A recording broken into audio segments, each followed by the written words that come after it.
Hello listeners, Jordan here. I just want to let you know that you can listen to Nighttime early and ad-free on Amazon Music. Include it with Prime.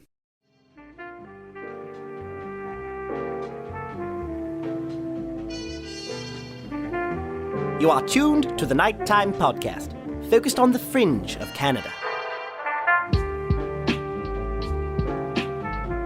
Hello listeners. In tonight's episode, I'm going to be discussing one of the most often requested cases in the history of Nighttime. The disappearance and mysterious death of University of British Columbia student Elisa Lam. This story will bring us to downtown Los Angeles, most specifically to the seedy and notorious Cecil Hotel. The story involves a bizarre video showing Elisa's last known moments in an elevator in the hotel. As well, it includes some very bleak and grim discussion of how she was found and the circumstances that led to her being found. Even if you're unaware of Elisa's name, you've likely seen this video, as it basically went viral shortly after her disappearance. As well, you may have seen advertisements for or heard people discussing a new Netflix documentary series about Elisa's case called Crime Scene. My guest tonight, who will be joining me for this discussion, is one of the participants in that Netflix documentary. He's a well-known YouTuber and true crime podcaster named John Lordan. John has been working to understand what led to Elisa's death for years, and in some of the content he created dedicated to it is some of the internet's most popular. So let's get to it. Tonight, in this episode of Nighttime, my guest is John Lordan, and our topic is the mysterious death of Elisa Lam.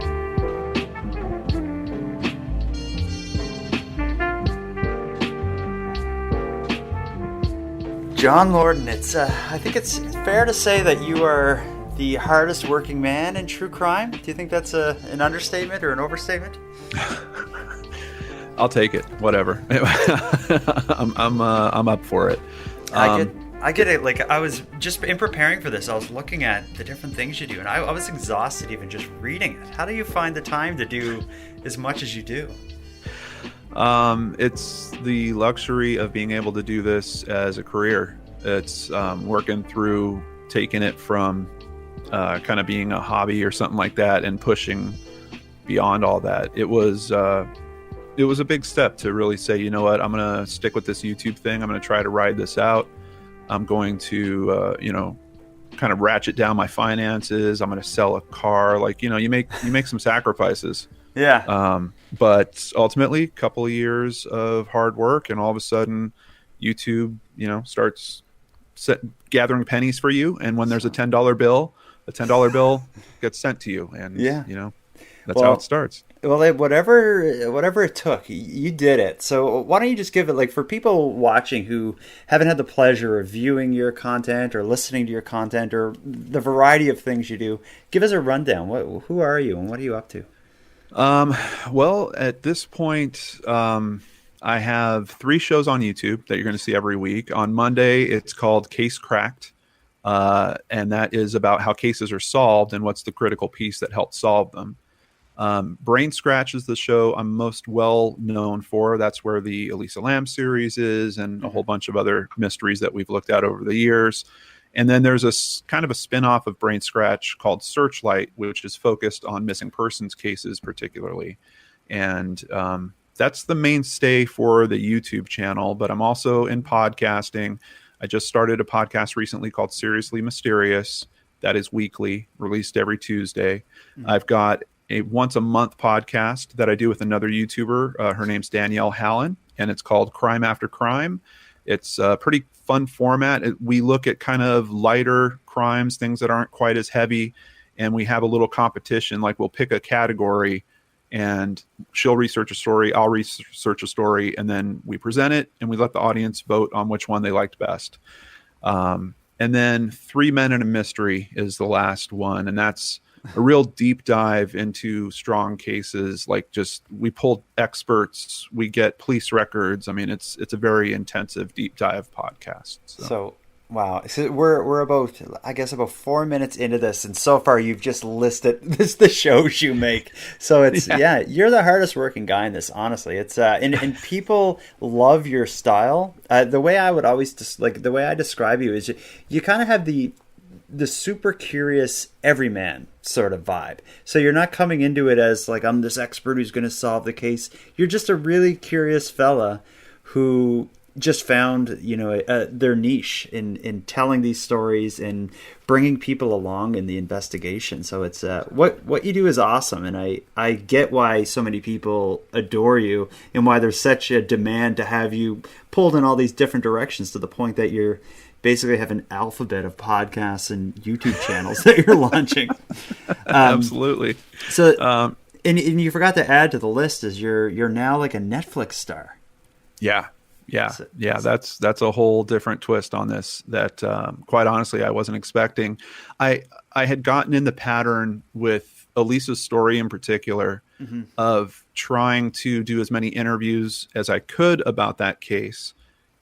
Because I thought it was so important I know that there's a bunch of compelling aspects. I know there's a bunch of interesting theories, but there's a reality to the mental health conversation that I always wanted to at least present. I wanted a chance, if someone was going to run off and do a production about this story, if they were going to use my input or not, I wanted to make sure that they knew that there was a very strong, important throughput to that story, which was mental health crisis. Like, we've got all the indicators. If you really look into this, you can learn quickly that's certainly a component. Is there a lot of other strange things going on with it? Yes, absolutely. And I was kind of hoping, I had several points when I was looking at this story where I was like, okay, this should be it. Like I've done all this analysis. I've stayed open-minded and looked into all these different theories. Now I'm at the point where, okay, if they followed along with me, this should be it. We should be fine here. But then there would be, Investigation Discovery would release a new special, and there would be another influx of questions and people wondering about it. And I'd have to kind of push back out and say, okay, we're going to try to get through this conversation again. For the Netflix project, I really wanted it to be it. And when I heard, we had Joe Berlinger working on it, I know his work. I know that he looks at things from multiple angles, and I felt confident that this was going to be kind of the definitive version of this story. And quite honestly, I think it is. There's a lot of aspects it doesn't go into, but I kind of agree with the choices that they made and the way they laid it out. Unfortunately, we still got a piece or two that people are now coming up and they're like, hey, what about this? We have new information, and always with new information seems to follow new questions. So, yeah. And now, long before there was a Netflix special, back when you just had one or two YouTube channels, the story of Elisa Lam has become, for whatever reason, it's obvious that you've been swept up in this mystery. If you had to just sum it up, what do you think it is about her story that has drawn you into the point it has, as well as, so many other people? Like, what about her story sunk its teeth into you? I think it's easy to associate with her. I think because of the digital footprint that she left, and for me being someone that's a little bit older, looking back at her content and reading through it, it took me back to the challenges of trying to figure out who I was going to be in this world when I was rolling out of school and trying to get these jobs. And there's a real tone in particular about her not fitting in. And that, I think, is something that many of us out here can associate with. So I think if I was going to boil it down to one thing, I think that's the strongest component. I can tell you, after doing all this coverage and being part of this ongoing conversation over the years, people also associate strongly with the bipolar issues, the depression issues that she was dealing with, trying to get through school and just struggling, and then just trying to find her way. Mm-hmm. Absolutely. Yeah. There's, when you talk about the mental health angle and connecting with that, that's one part of her story that I think it's so apparent, yet so much of the online discourse and the theories seem to ignore that. Well, when we get through her story, I think what I'd like to do is kind of talk through her story, but avoid initially a lot of the more out there theories, because I think when you just look at the facts, it becomes so obvious that her mental health is, it is at the absolute core of everything that goes down.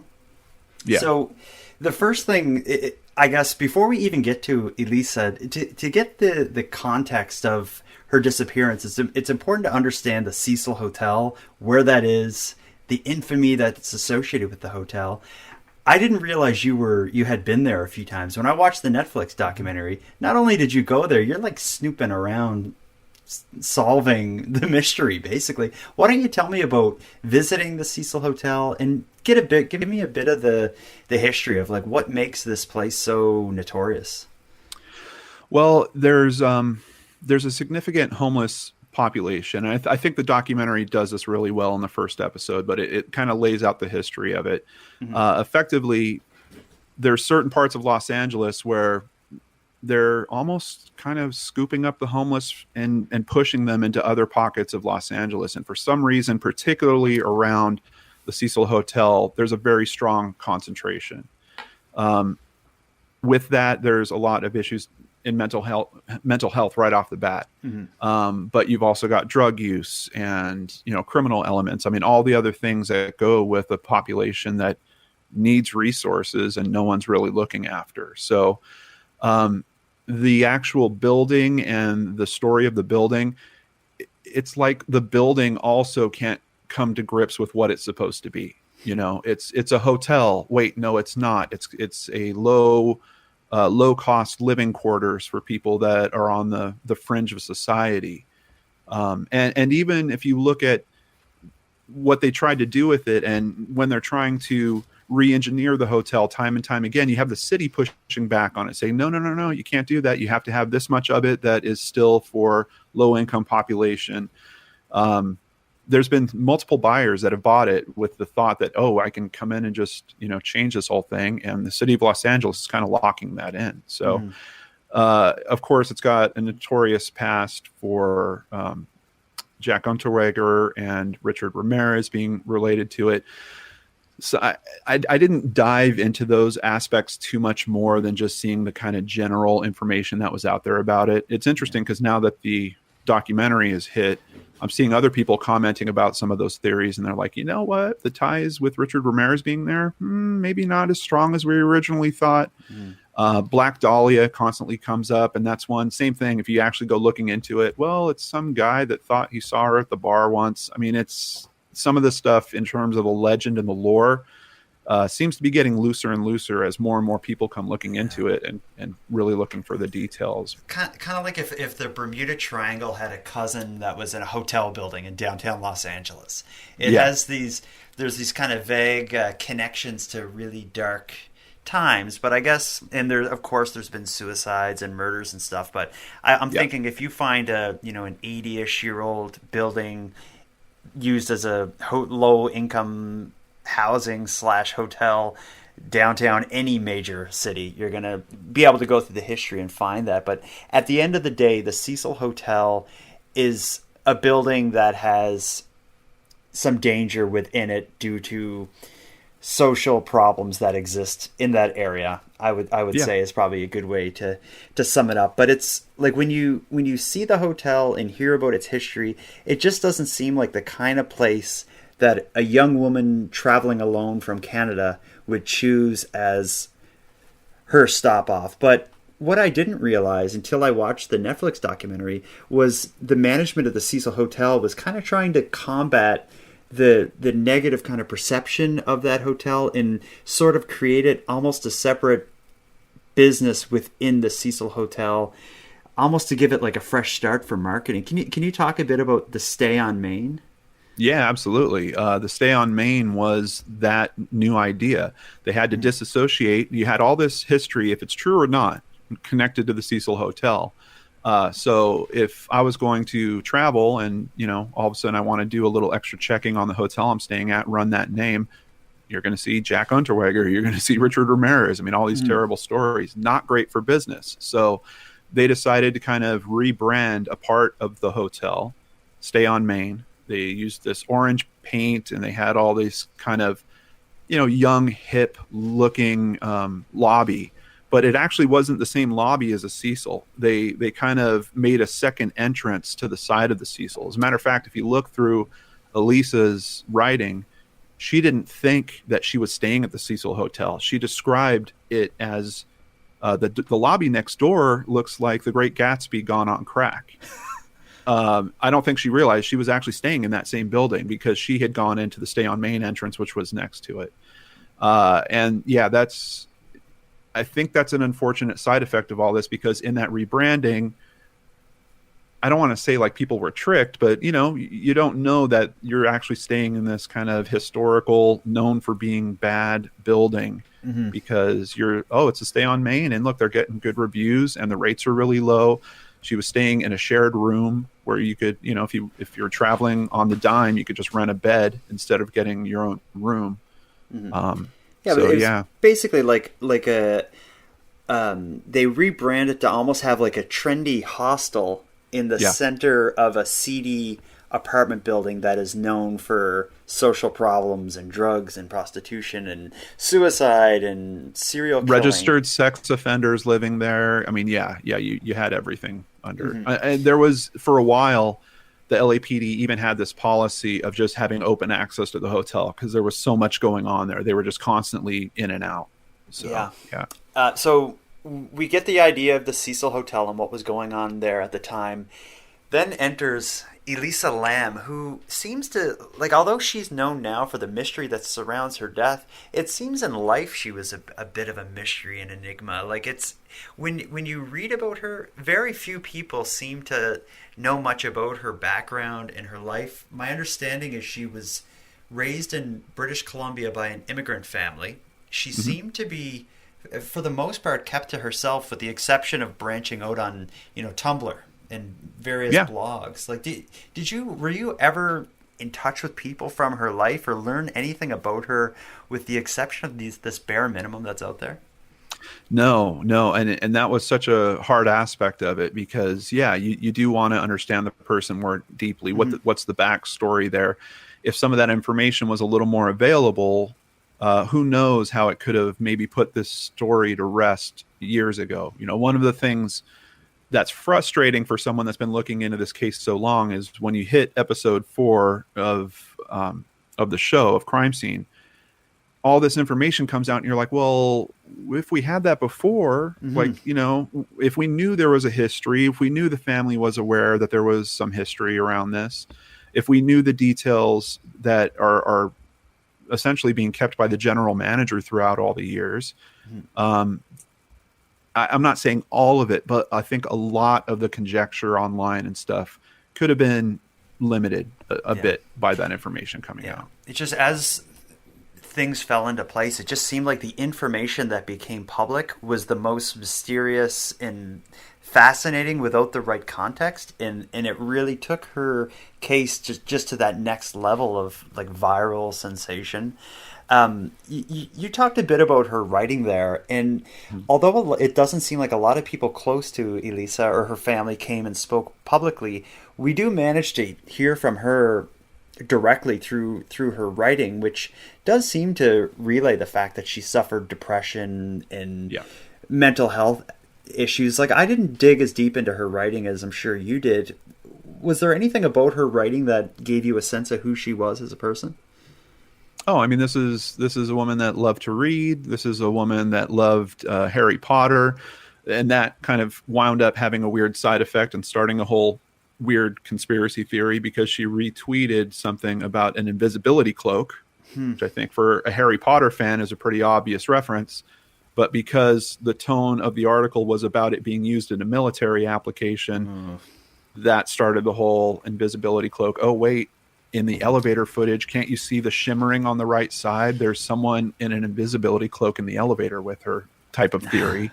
And it's, a big focus for me, Jordan, when I was looking into this, was I knew that some of those theories were just, they were coming from left field.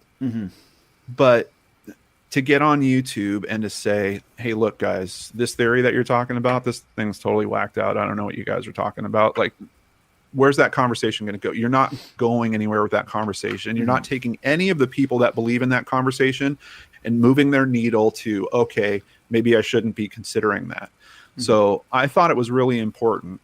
And I don't think this comes across well in the documentary. I thought it was really important to stay open to those conversations so I could fully understand those perspectives and then take on the research and counter it and say, okay, here's what you guys told me. You told me there's something to this invisibility cloak because of this tweet. I'm going to look into this tweet. I'm going to look into the article. I'm going to look into everything I can find out about invisibility cloaks because, quite honestly, I don't think the technology's there to even do this stuff yet. And then have a conversation about that and put it back to the audience. And the great thing about YouTube, which I still feel like YouTube doesn't even quite realize, is it's a conversation that goes back and forth. Podcasts don't even have this benefit. We put the content here on YouTube. People can be looking down below right now, going through comments, getting new levels of understanding. And in Elisa's series in particular, that was a regular mode for me. I would put something out and say, okay, what are they thinking about that? What are they saying about that? What do I need to address? Is there other things I need to look into? Do I need to pick that theory back up because I didn't put it down hard enough or whatever? That's why you have to approach it just completely open-minded. And if I'm going to process this, I'm going to process this. I'm going to get to a conclusion. I'm going to put out that conclusion. And if you guys are critical about it, give me a good reason why. And we're going to open it back up and go into it again. I thought that was the most respectful way to do that conversation. Try to shift the overall perspective for people that cared enough to really look into it deeper than just telling a creepy story about it. And honestly, I've been working at that for years at this point. It takes quite a bit of patience to try to change the opinion of an online armchair detective web sleuth group that have made up their minds that invisibility cloaks are involved in Elisa Lam's disappearance and death. So I thank you for taking on that cause, but I think there's some people you just won't change their opinion. You're absolutely right, Jordan, but there are successes in it that I still think about. I still look back on, even with Crime Scene coming out and some of the critique that's coming our way around that. I've had some amazing conversations with people on the complete opposite side of my belief structure, and that was a major component for me with Brain Scratch right from the start. I always wanted to learn other people's perspectives, why those belief structures are so strong, and then I could evaluate, is this something I need to change within myself? And I have. My beliefs absolutely have shifted from the start of this to now.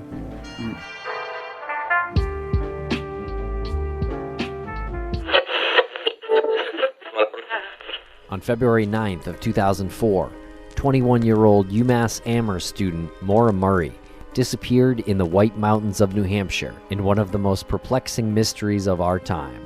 For years, we have covered Maura's case and the tireless online community that surrounds it in great detail. We have since expanded our mission with this series, raising awareness and shining a light on the stories of other missing persons.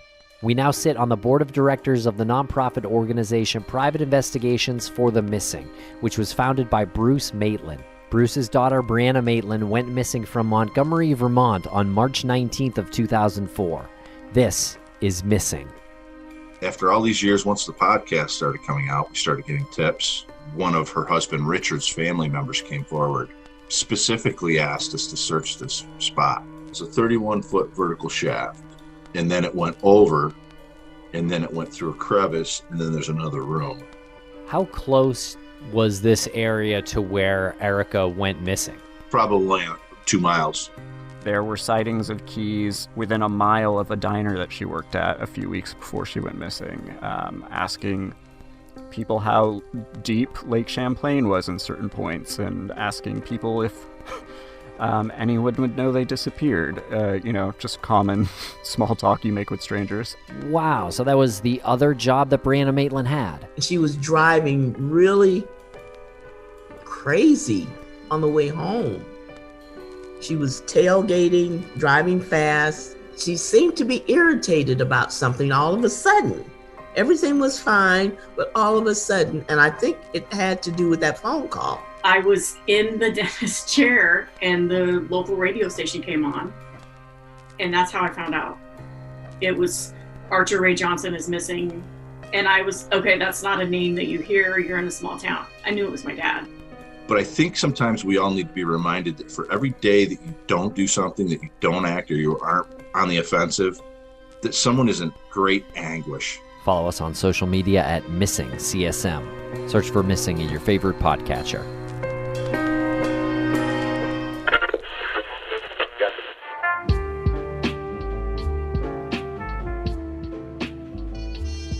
Now, one thing about Elisa's story, so she's this, for the most part, stays to herself at home in Canada, but she decides to go on a solo, she called it, I think, her West Coast tour. She just decided to vacation on her own. What was her motivation?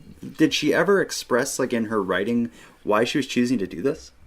I don't think she directly expressed it. She talked about the excitement of it. She talked about wanting to possibly meet people while she was on it. She was going to start from basically the southern end of California and kind of move her way up the coast with a couple of important stops to her, if I recall correctly. And, it's been years, so I'm dusting it off a little bit. But I think there was a SeaWorld aspect. There was something in the kind of mid-Cal... The television recording she sat in on? The television recording... And this is kind of an interesting aspect because this isn't my own thought. This is something a commenter brought to me. It was the Conan O'Brien show. I had already known that before. They didn't talk about it in the actual documentary. They didn't name the show. And we learned in the documentary, which I didn't know before, that she had written some kind of letter, was trying to give it to staff to give to Conan, apparently.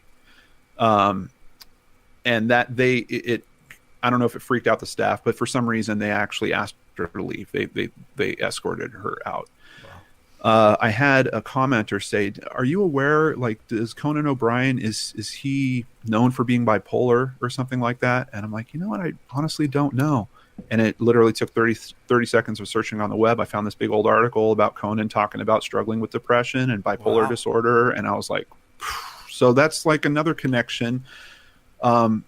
Kind of supports the narrative that I think is important to talk about with the mental health aspect in a whole different way, and information that we didn't know until one of the best true crime directors came along and picked up this story and, got together an amazing production team and ran it through Netflix. So we are getting more and more understanding through this. Yeah, and I think that was one thing that this documentary series on Netflix did is it brought you through some of the stranger places, but at the end, I think it really drives home the most logical explanation for what happens. Now, we talked about for the TV appearance, Conan. I didn't know it was Conan until right now, but she exhibited apparently strange enough behavior that they asked her to leave the recording, for better or worse. But it seems like the events that lead to her disappearance really start in the days prior with some strange behavior. So whatever happened at the recording of that television show, that's one thing. But even when she gets to the Cecil, you had, or stay on Main, we had talked about how she was initially staying in sort of a hostel, like shared accommodations. But her behavior, and this is days before her disappearance, her behavior with the other, co-tenants was enough to show that whatever was happening that eventually leads to her death, I think, was started days prior. Can you talk about, what led to her making herself appear abnormal, I suppose? So there was a big interesting aspect to this. Like, you have this story around Elisa and all these people that want to go to the Cecil, and now people that want to stay in the room that she was supposedly in. For some reason, the room number 412, if I remember correctly, was the room that everyone thought she was in. And we get to the wrongful death suit. The family, is essentially suing the hotel for responsibility. It's some kind of responsibility with her death. And new legal documents start being released. And in those, I'm getting depositions, and I'm starting to buy these materials and researching this to learn more. In those depositions, that's where I first learned about Amy Price. It's where I first learned about Santiago Lopez and their point of view in terms of what happened. In that deposition, Amy Price does talk about there was some type of conflict with the other people in the room, and because of that, they moved Elisa to another solo room.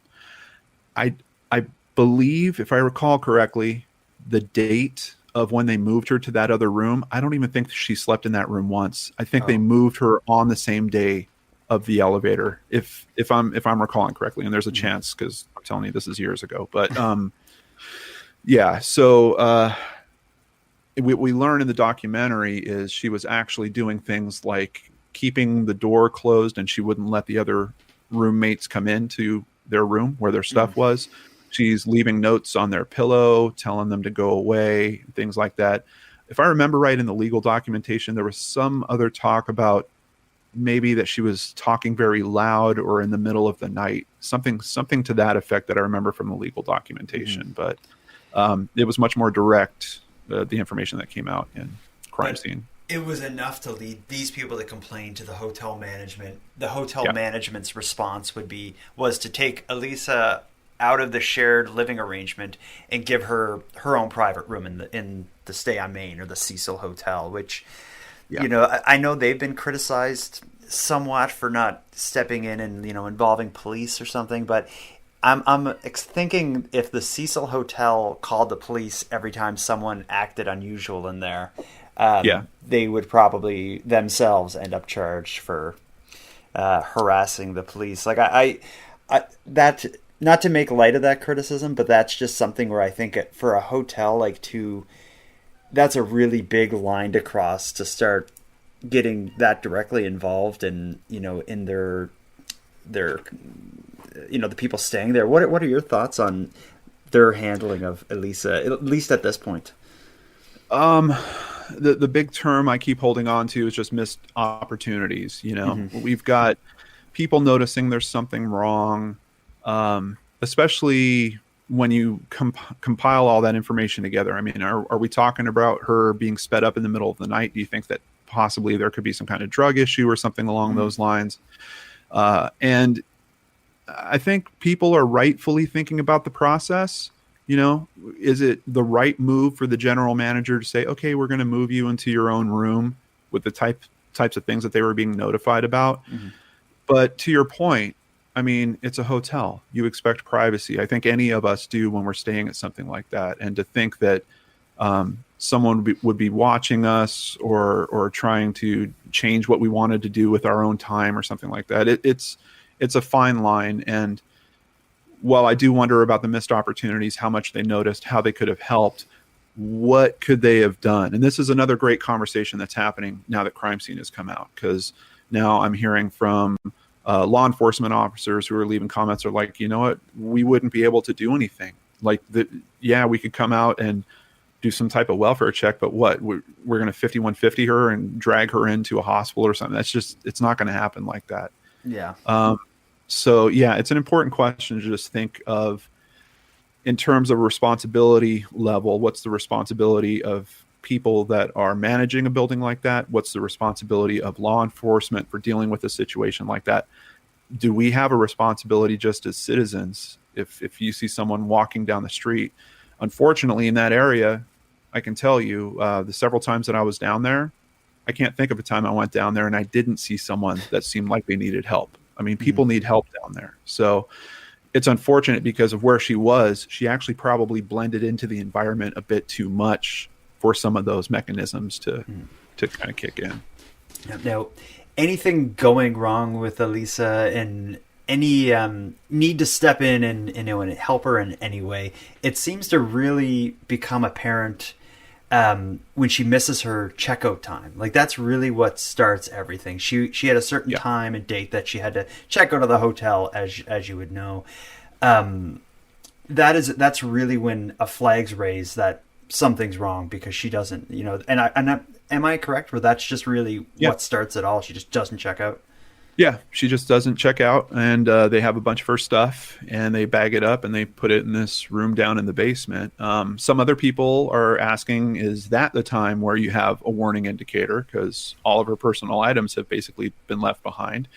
And this is something they didn't really push into with Crime Scene, and I don't think there's really investigative value. But I believe she had a laptop. I think the laptop would have been left in the room. That was either bagged up. There's a cell phone. They didn't push into the cell phone stuff as well. But once again, I don't think it was super helpful. So yeah, but someone leaves behind a $1,000 laptop and all their personal items. Is that the point where you call police and you say, hey, you know what? We have this girl. She was acting strange. We don't know where she is now. All her items were left behind. We've bagged them and we've put them away. Mm-hmm. So missed opportunities. Yeah, but it wasn't long after that what started the search? Was it her family searching for her, or the hotel? Like, how did the police get involved, and what led to people being like, where is this young woman? The family knew something was wrong very quickly because she was in daily contact with them, leading right up to her disappearance. So it was literally within a day or so of not having contact that I believe they started calling. I think because of the Interpol connectivity. I mean, we're talking about a Canadian citizen and being on U.S. soil. I think that helped kind of escalate things in terms of getting the LAPD's attention and having them kind of rush to it. Some people are like, why did she get so much coverage? Like, we have people that go missing all the time in Los Angeles. Why is this getting a big press release and all this kind of stuff? I think it's because of that international aspect of the story. It kind of raised it to a different level. Yeah, that could be it. But it's when they initially start searching for her, that's when this elevator video comes up, where they go through the security footage looking for any sign of her coming or going. Yep. The police managed to find a video shot from a security camera within the elevator, and I still cannot understand completely their motivation for doing this, but the police released the video publicly, I guess looking for people maybe who would have recognized her or something, but yeah. I don't think they ever would have expected the attention that elevator video would get, where it brought this case from a local story with some international connection in Canada to being one of the biggest missing persons cases, true crime mysteries in the world. And I think it's all because of this video of Elisa, which it turns out to be her last known, or the last time we see her alive. Basically, to sum it up, acting really weird in an elevator inside the Cecil Hotel. This video is released, and anyone who knows this case knows this video because it just became, one of the most widely shared videos on the internet. I'm not going to try to explain it, what happens in it. Do you want to talk through, the main things you see in this video and why it got so much attention? Yeah, I mean, I've described it previously as it's like a 4-minute mystery or horror movie, like all wrapped up in this one little 4-minute segment. And it's even more bizarre because wait, this is coming from the LAPD. This is real. You have her entering the elevator. She's looking down. She's hitting buttons on the panel. She kind of, at first, seems like she's acting normal. She steps into the back corner of the elevator like she's waiting for it to go somewhere. But then things get kind of strange very fast. She steps towards the door and she whips her head outside the door and looks both ways and then pulls herself back in, almost like you would imagine someone like looking around a corner if they were worried that there was a sniper or something, like just a very fast motion of jagging her head in and out of the elevator.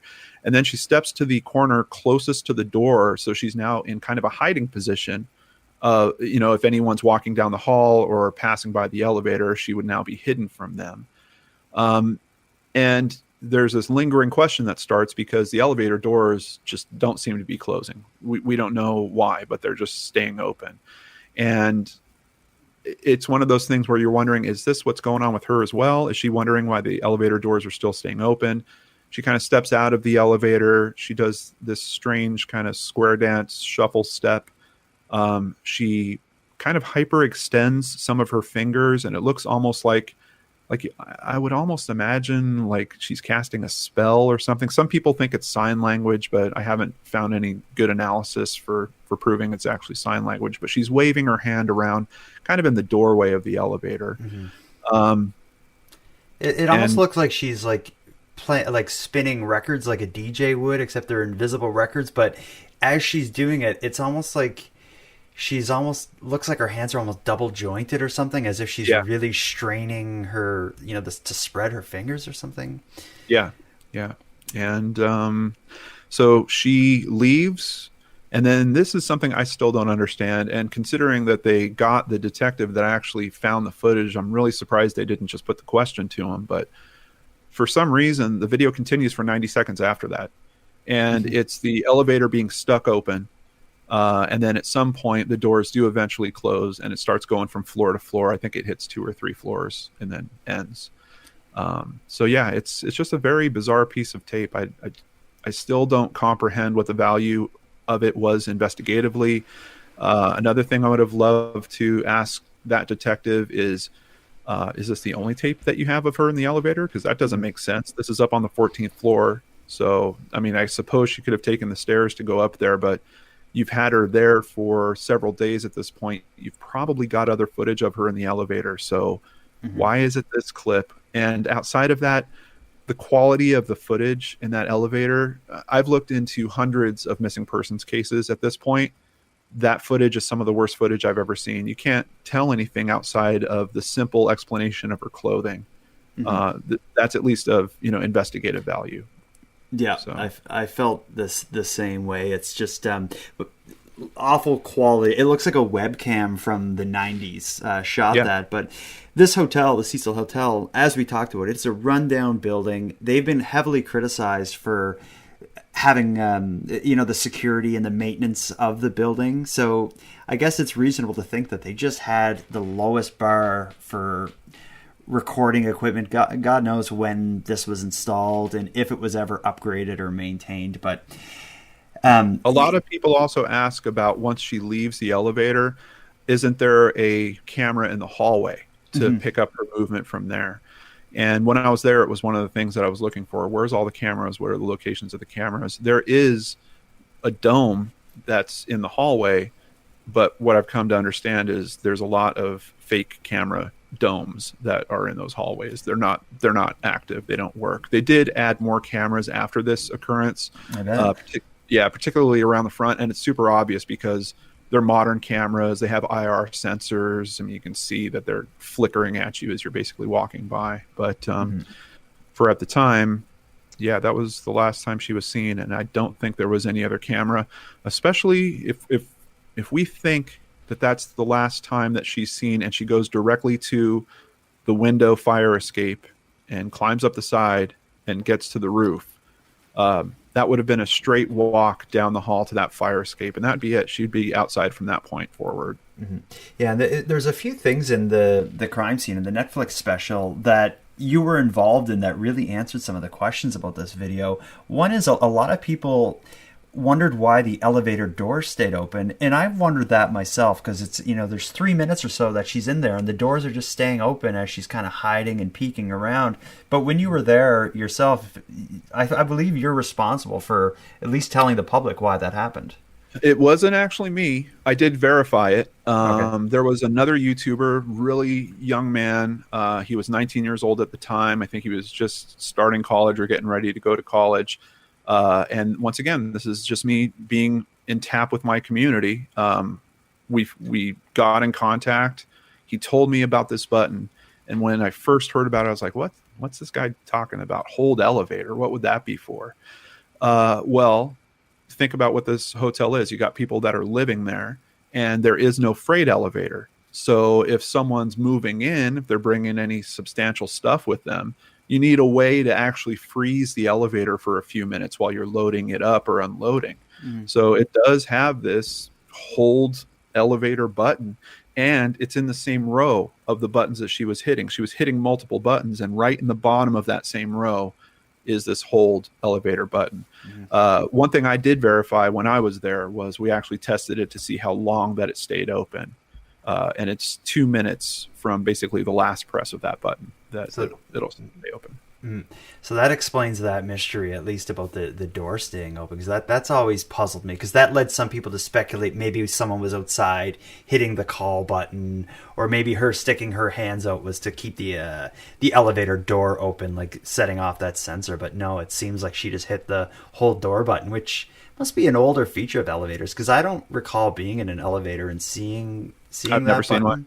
I've never seen one in any other elevator, but most buildings I've worked in several buildings like that. They usually have freight elevators, and the freight elevators usually have that functionality, some type of pull button or a switch that you flip so that they stop at that spot and you can load cargo on and off of them. But because they don't have a freight elevator, I think they just implemented that with the passenger ones. Yeah. So at this point in the story, Elisa's disappeared. We have this video shared showing her behaving in a bizarre fashion, as her last known living moment, basically.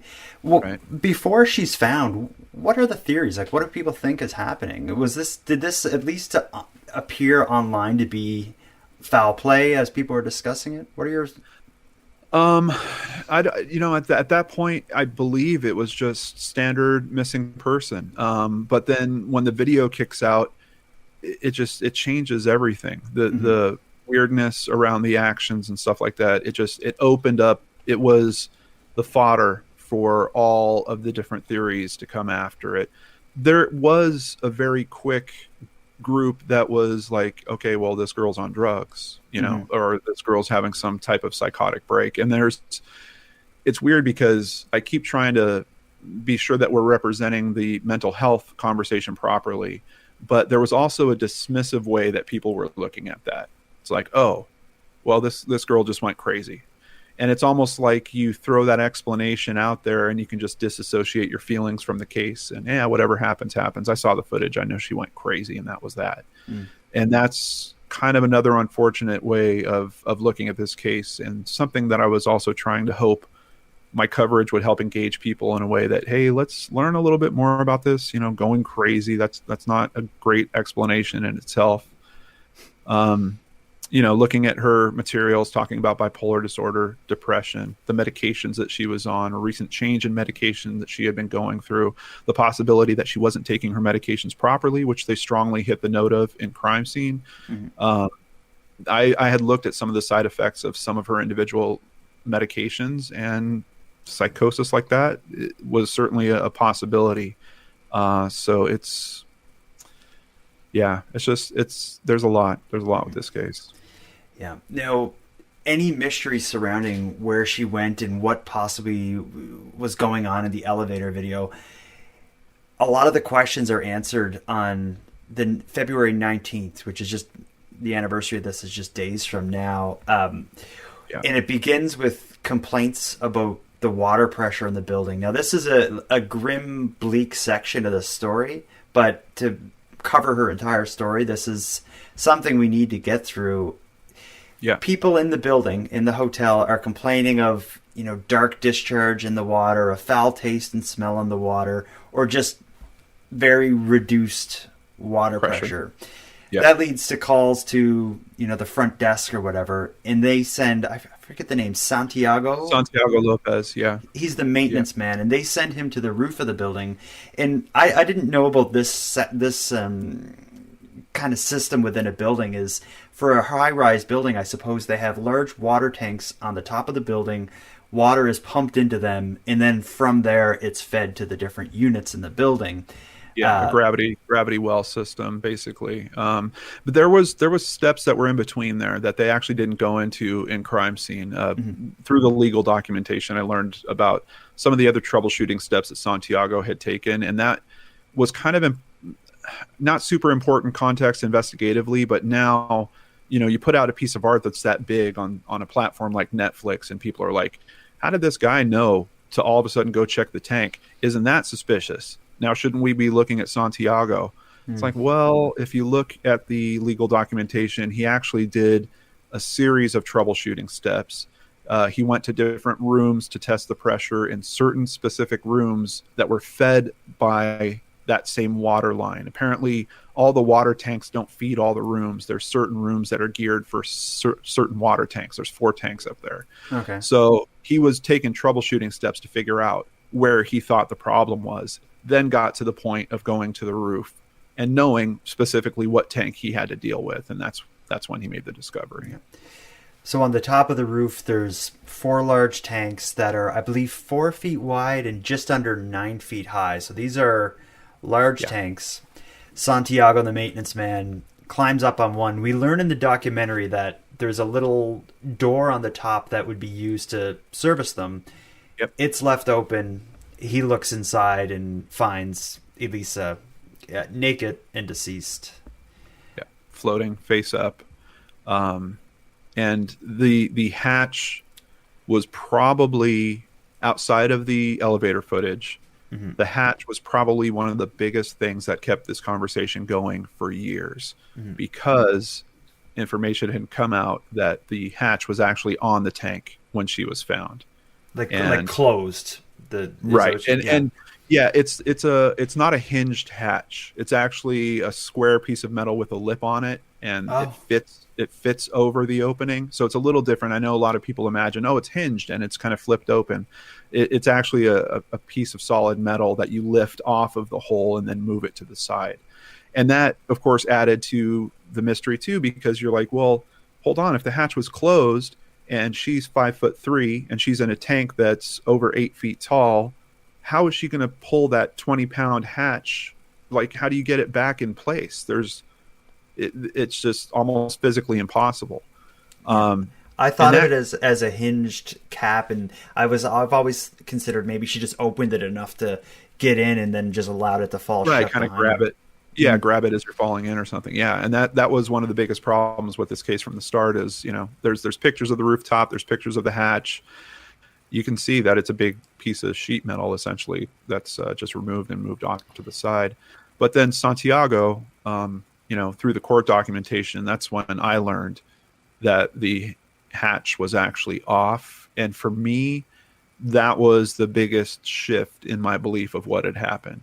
The hatch was the thing that kept me stuck. The elevator footage, you could have all kinds of different theories about it. I did not see Richard Ramirez's ghost. Thankfully, another YouTuber did a feature on it where they're like, by the way, Richard Ramirez was still alive when that footage was taken. So what's his ghost doing in the elevator? I don't know.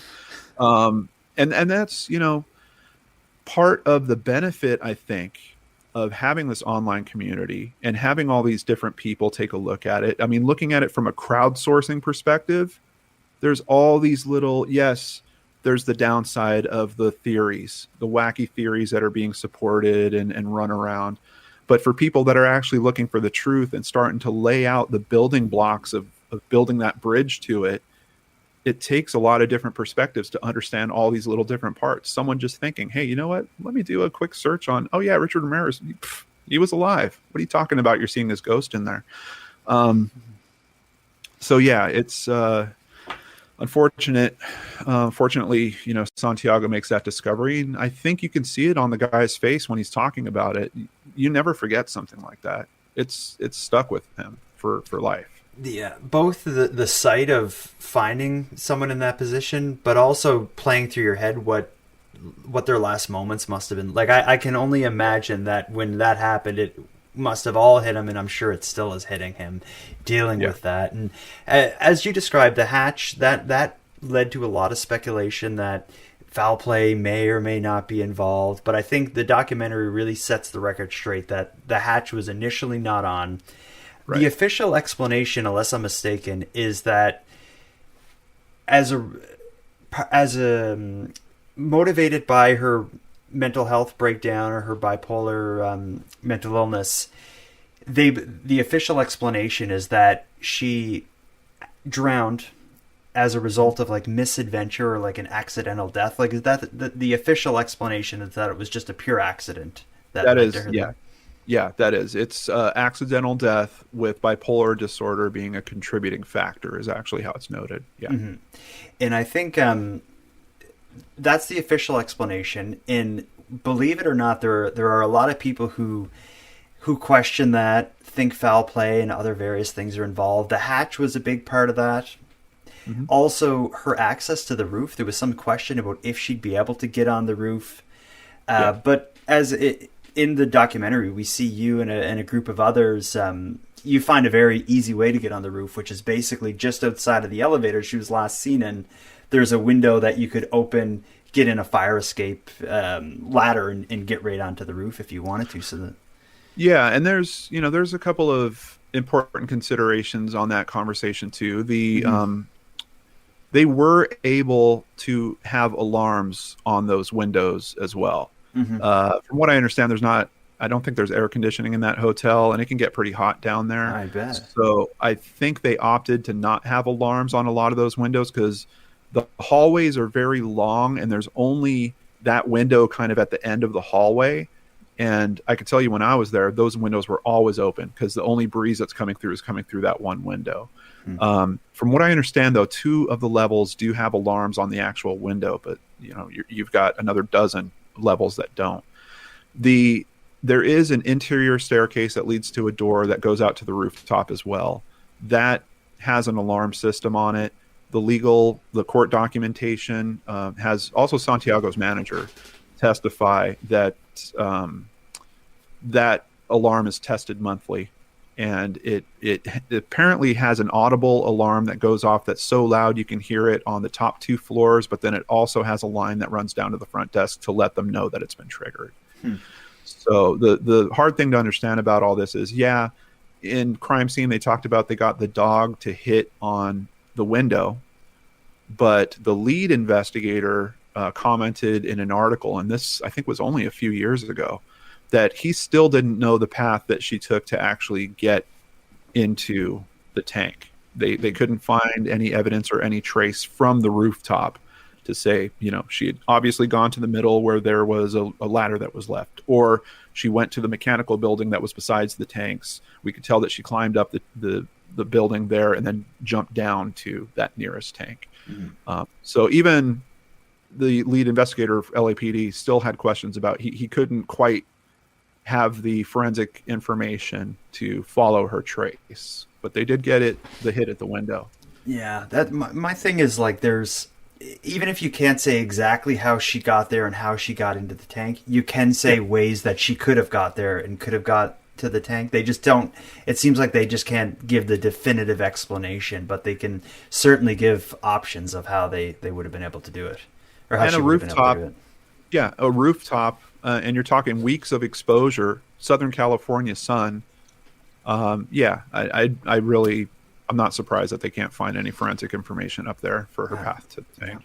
One other big talking point that people bring up is the fact that when she was found, she had no clothes on. Of course, she was last seen with clothes on, and the clothes were found in the tank with her. A lot of people will say, why would her clothes not be on if it wasn't foul play? But we don't need to talk about it much, because in my mind, if I had, like, I'm wearing a black hoodie right now and jeans. If I fell in water and I had to tread water, the first thing I'd be doing is taking my hoodie and my jeans off. Oh, and for other reasons, you might think of, I'm going to try to throw this outside or use it to scale up to the hatch, or you might notice, because of the gravity well system, that water's coming in from some particular pipe, and maybe if you block that, you're hoping that it'll drop to a level where you're going to be okay in there for a while. Or maybe you try to block where the water's leaving so that it fills enough so that you could swim up to where the hatch is and lift yourself out. I think there's a lot of different things that you can understand in terms of removing the clothing. And then, of course, there's paradoxical undressing, where if you do start to freeze, and I think the temperature in a water tank like that, even though we're talking about Southern California, I think there's still a pretty good chance of this.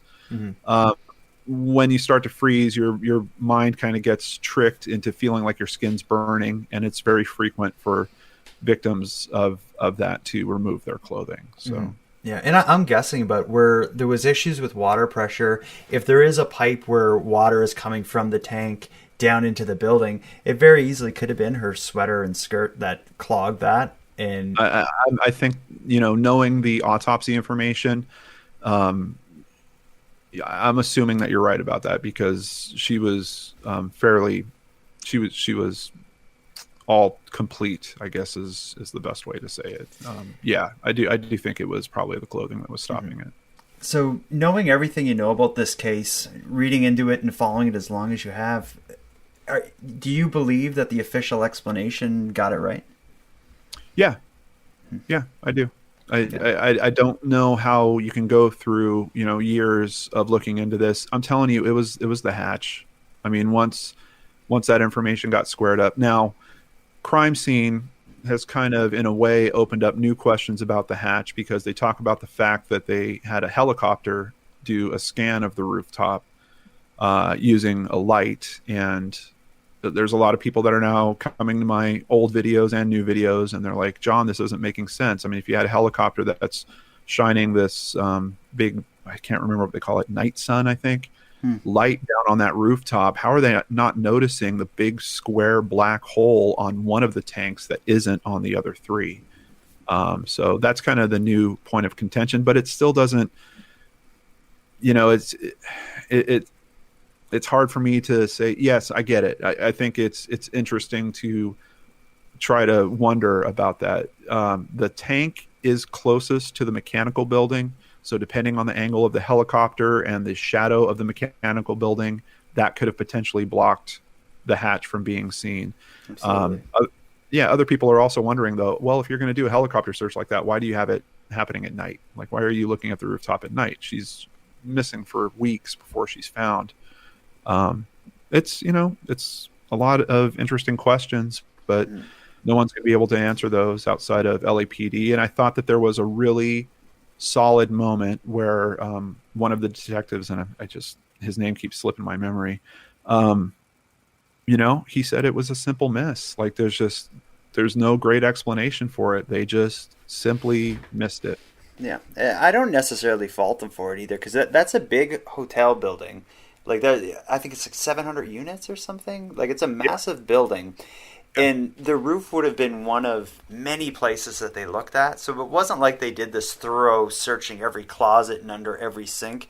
I bet you, in my mind, they just kind of passed through, shined a flashlight down, seeing if they see a body laying there, and they didn't. Yeah. Like, I'm thinking that's probably as in-depth as it went. But now in hindsight, we know where she was, so it's drilling down on exactly how did the search go surrounding this one little area. If she was found in some room on the 6th floor, we'd be digging deep into what happened on the 6th floor when they were searching and why they didn't knock on this particular door. So yeah. I can understand how it can happen, but for me, I've thought this from very early on, is I've never walked too deep into the weeds of like the elevator footage is edited and the LAPD's involved and the hotel's involved and it's a murder and a massive cover-up and conspiracy. In my mind, if there's a bipolar or any kind of mental illness that would lead to a psychotic break, that could explain her in the elevator acting bizarre, maybe reacting to things that aren't necessarily there. And I could see that leading to her having maybe this artificial bravery to get up on the roof. And the same things that in her mind she was running from in that elevator video, maybe she was also escaping them by finding a dark spot to jump into, like a water tank. And in the, like, it's dark to think about, but I can see that having happened. And then when you hear more about her background with mental illness and thinking she was being followed and chased at earlier parts in her life, it kind of adds to that. And were you aware of her background with this before the documentary? Not to that level, no. Mm-hmm. I mean, that did not come across in her writing for me. And I'm kind of curious what the source of that information is, because the family has not been accessible at any point. I believe there's a chance that her parents actually moved back to China. I think some other family members had taken over the restaurant that they owned. So yeah, no, I don't have a great understanding of that. My understanding was it in some way came from her sister who made, I don't know what where it was said or written, but it was something to do with her sister saying, referring to delusions that Elisa may have had earlier in life about being followed and chased. But just when I hear that and I look at the video and think of where she ended up, to me that makes the most sense. But My goodness, That's what what I mean. It's such, it's a factor in this. Like, it's too pervasive. There's too much information that's pointing to this. We know that is certainly a factor. If you combine that with what I think is a pretty well written autopsy report that is noting no significant injuries of any kind that you would typically see in an attack or a homicide or something of that nature. What are we looking for at that point? It gets very, very tough to say there's someone that attacked her in some way, because we don't have physical information that supports that. Yeah, because that's another thing too, is she's found in the tank, and although she doesn't have her clothes on, she doesn't have any visible signs of injury, and she was not a big woman, but even if there's 2 or 3 people, to get not a big woman up a ladder into an almost 10-foot tall water tank, like that's not an easy feat. I've had to change the blinds on my picture window in my living room, and I had to get up like 3 steps up the ladder. And if you go look at my living room now, there's marks all over the walls from me trying to navigate that. But it's I don't see any way that she would end up in there without visible injuries, and in some way. Just to close it up, I want to ask just a couple quick things. And one is, you've covered a ton of cases of missing persons and these mysteries. Is there any other stories that Elisa's reminds you of? Like, do you see similarities between hers and any others? I don't know, because hers is just such a standout in my mind for so many reasons. I mean, the internet response, the conversations, it's at a different place. Brandon Lawson, a little bit. There was the young woman in the hotel in the United States, Kenesha, who was found in a freezer. Yeah, Kenesha Jenkins, if I remember correctly. Yeah, yes. I believe you're right. Still not the same as this. Like, there's people that are doubting the explanation in that case too. So I guess there's similar elements. There's video in that case of her making her path to the freezer. A couple similarities in terms of the structure. I don't know. For me, it's more about the people, the connectivity to the people, and how those stories are reflecting for our realities. I think that's kind of back to why the Elisa thing has grabbed us in such a way, because we're associating to it so easily. We can all imagine trying to fit into this world, maybe taking a big adventure like that, facing our demons in some way, and not always winning when we're trying to take on that battle. I think we've all been in similar situations. So, do you think there's any big lessons in this story? Is there anything that you learned from it? There's huge lessons. There's essentially, I mean, it's what I cut my teeth on in terms of my channel structure, the way that I handle work. I look at that case, I look at the old videos that I did, and I'm like, that's the worst work that I've done. The quality of the videos, the way I'm going about trying to pull together the information, the sources that I'm considering at the time. I think at the time, I was trying to figure out still a bit how to do this thing, like how to have a meaningful conversation, trying to understand other people's point of view and trying to figure out the truth in it.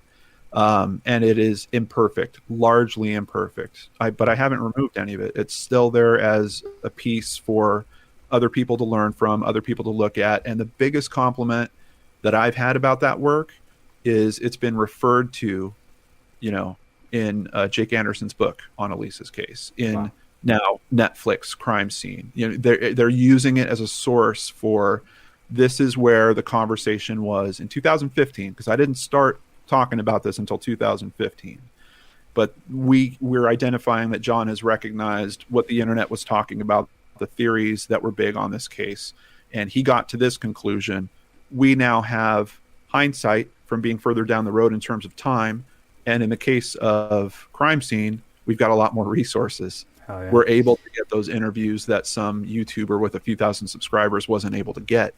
So that's what I'm thankful for, is that it's a part of the understanding of that chain.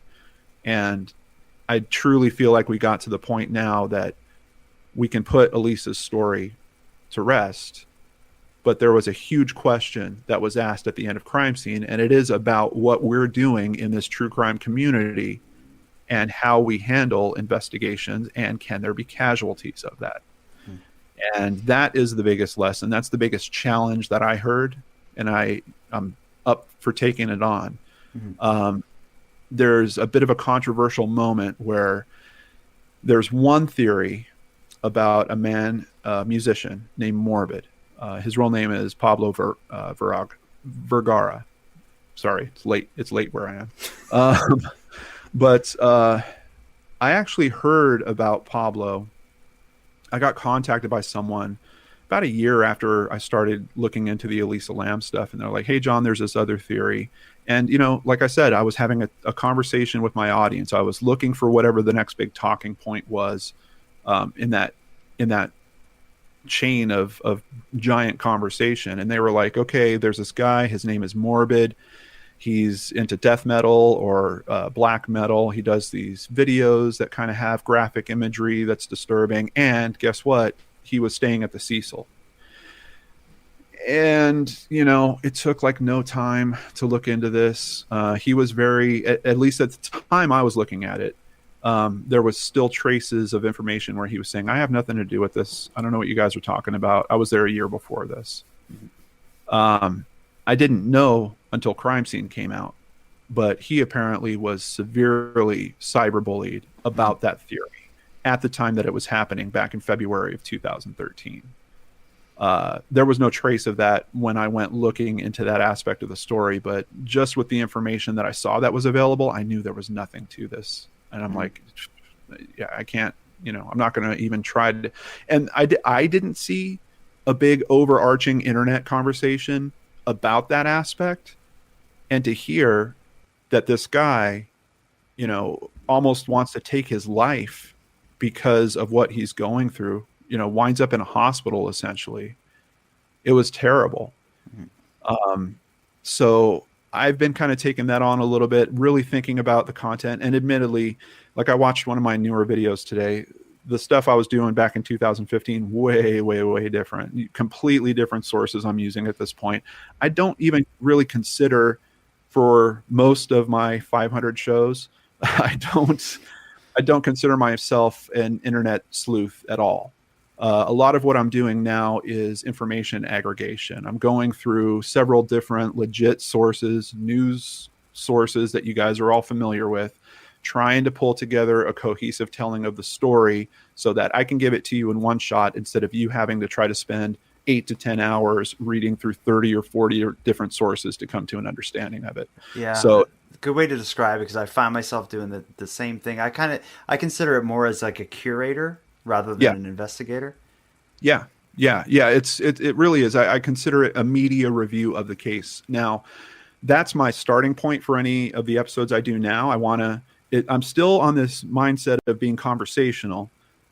So I start with, hey, here's what the media is saying about this case right now.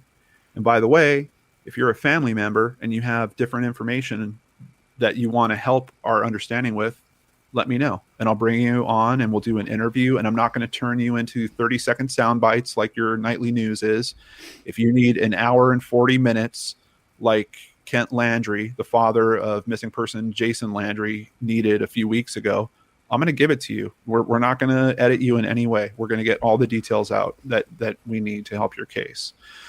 So it's a whole different thing, but I was still concerned because it raises a great question. Is there casualties? Can we create victims accidentally by speculating on, hey, what about this guy that stayed there?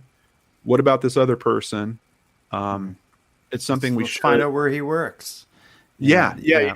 And that's the other thing when it starts going IRL, right? When all of a sudden, what's the possibility or the risk that you're motivating people to go in real life and start following someone around or start, taking pictures of them from their car, so I'm concerned about that. I think it was a really good call that they put into Crime Scene.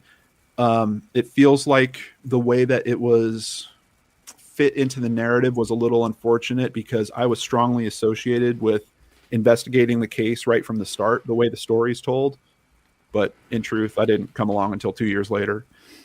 So it's a bit of a dramatic highlight, I think, for the piece, but the reality of it is a little bit different. But the call to action that they put out with that, I think, is definitely worth taking on. So yeah, it's kind of like the counter to, if you watch a lot of Netflix specials, they had the Don't F with Cats. That was all Right. about the search for Luca Magnotta. It's like, in that case, it was done right. But in the case of Morbid, it was just, probably the same kind of intention and motivation, but it just shows, what that can end up as. Well, and the big question, and I'm actually somewhat in touch with him. We finally had a little bit of an exchange. I'm really wondering, what community was it? Where were these messages? Who was coming after you? Because unfortunately, they use the term web sleuths. Web sleuths is actually It's a website. It's a website that actually has a very high standard for internet sleuthing and what you should and shouldn't be saying. Tightly moderated forums. You can't just go there and throw an accusation like that around. So I'm curious from Morbid's perspective who the web sleuths were. Are we talking a Reddit thread? Because that's a little bit different than, that's a little more general internet user. But I'm hoping that we get a point to have a conversation. Yeah. That'll be interesting, because I did think the same thing. I saw that they were using the phrase or the term web sleuth, I think just to mean like citizen detective, armchair detective, right. Internet sleuth. But yeah, I was thinking the website web sleuths probably doesn't enjoy that phrase being tossed around. I spoke to Trisha this week, and she is extremely hurt. I bet. She's really, really hurt. And I'm going to try, as kind of my efforts to help with this problem on all fronts, I'm going to get some information from her. I'm going to wrap that out with some experts that I'm pulling together to talk about this, experts in this community, including Sarah Turney, who kind of fits both sides of the equation. This is someone that she's a victim herself, lost her sister, and took to social media to help get justice. She thinks that it's her father that's responsible. So, we've got, we're basically doing kind of a roundtable discussion on Friday night, and I'll be releasing it on the channel at some point after that. I hope other people take it wherever and broadcast it wherever. We're going to try to figure out some set of standards, some good best practices as a basis for this thing, and try to find out where those potential risk points are. See if we can take them out. So let's end with this. You've covered a lot of Elisa Lam on your show in the past. I know not all of it you're proud of, but I'm sure a lot of people listening and watching want to see it. Where do we find you? LordanArts.com. Just like it's spelled just like Jordan. You just flip that J into an L and then put the word arts after it. So that's where you can find all my stuff, all my podcasts. You can get to it. That's a good launching point for everything. But if you're already on YouTube, you can just search for the term brain scratch. That will get you to my channel pretty quickly. Yeah. John, well, this has been awesome. I'm so glad to have you telling the story on the show. You did an amazing job in the documentary.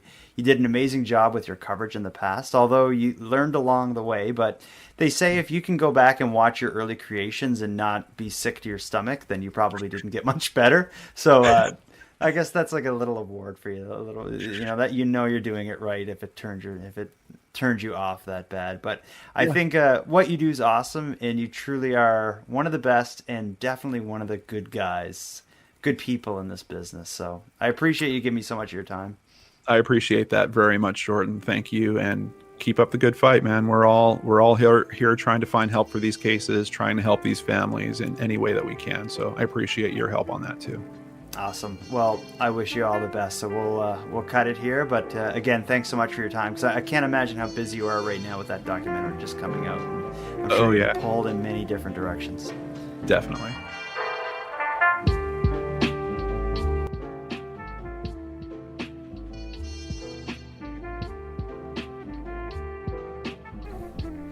I want to thank you for joining me in this discussion surrounding the tragic and mysterious death of Elisa Lam.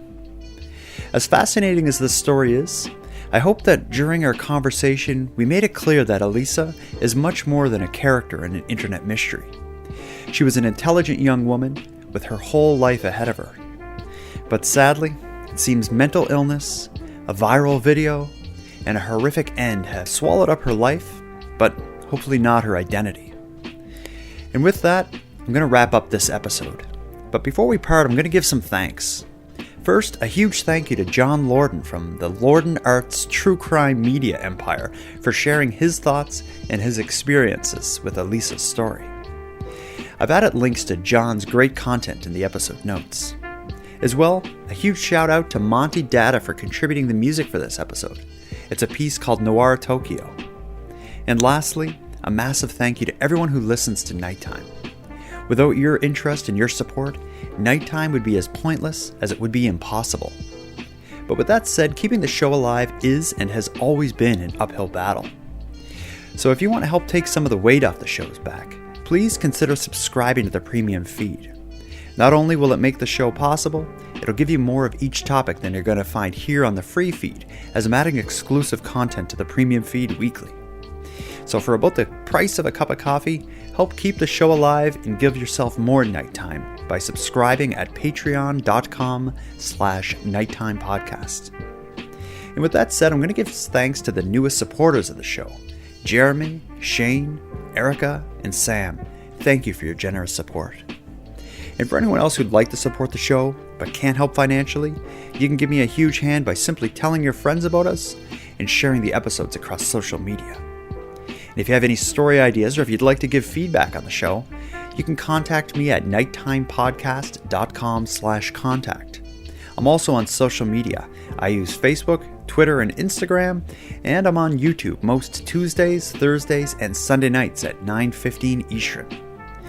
So until next time, take care of each other, hug your loved ones tight, and let me know if you see anything weird. The Nighttime Podcast is written, hosted, and produced by Jordan Bonaparte. Copyright Jordan Bonaparte.